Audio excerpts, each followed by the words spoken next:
રોજ સાંજે ઘરે આવવામાં મોડું કરે છે. પોઠિયું ચારવા ગયો પણ હજી આવ્યો નહીં.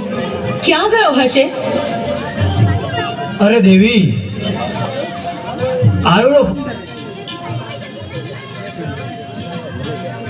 પટ્યો ચારવા ગયો, હજુ કેમ નથી આવ્યો?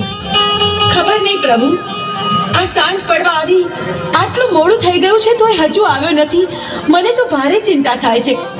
દેવી, ભસ્મ કણકણ અમીનો કૂપ લાવો. પ્રભુ, એ અમીનો કૂપો ને ભસ્મ કંકણ આલુડાએ હટ લીધી હતી ને, એટલા માટે મેં એને આપી દીધું. અરે દેવી, તો અનાથ થઈ ગયો. એ આલુડો એક માયાવી રાક્ષસ હતો. તમે ભસ્મ કણકણ અને અમીનો કૂપ આપી દીધો. ભસ્મ કણકણ માથે ચડાવ્યું, અમીનો કૂપ પી અને અમરિયા નામનો દૈત બની ગયો છે. દેવી,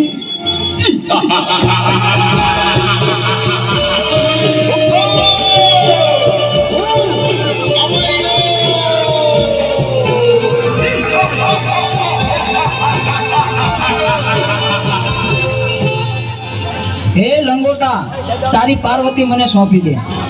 અરે રાક્ષસ, તો હું જેમ નાચું એમ મારી સાથે નાચ. શરત મને મંજૂર છે.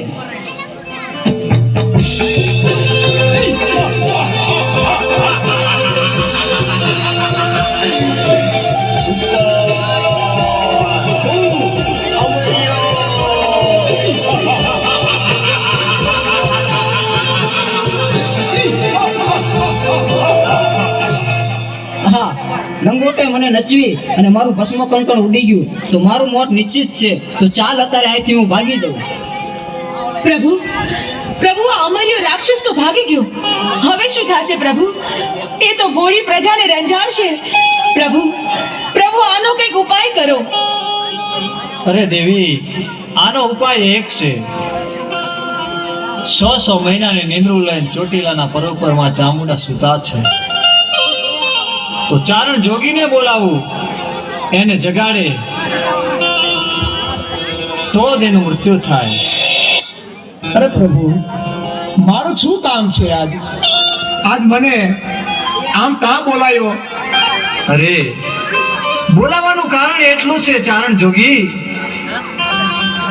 અમરિયા નામના દતે 33 કરોડ દેવાળોને મુશના મોવડે બંધેવાન કર્યા. હા પ્રભુ,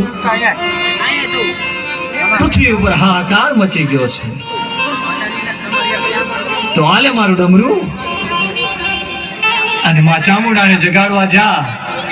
પણ એક વાત યાદ રાખવાની કે જ્યારે માં ચામુંડા જાગે હા પ્રભુ. ત્યારે અવળો ફરી જજો. અરે ભોળાનાથ, આવડું ફરવાનું કારણ શું? કારણ એટલું છે ચારણ જોગી કે જ્વાળામુખી જોગણી છે. એ જાગશે અને મોઢામાંથી જ્વાળા નીકળશે તો તને બાળીને ભસ્મ કરી નાખશે. બહુ સારું પ્રભુ. હાલ ને હાલ હું જાઉં તમારું ડમરું લઈ અને ચોટીલાના ડુંગર ઉપર માં ચામુંડા 6 મહિનાની નિંદ્રાને સુતાશે, એને જરૂર હું જગાડીશ.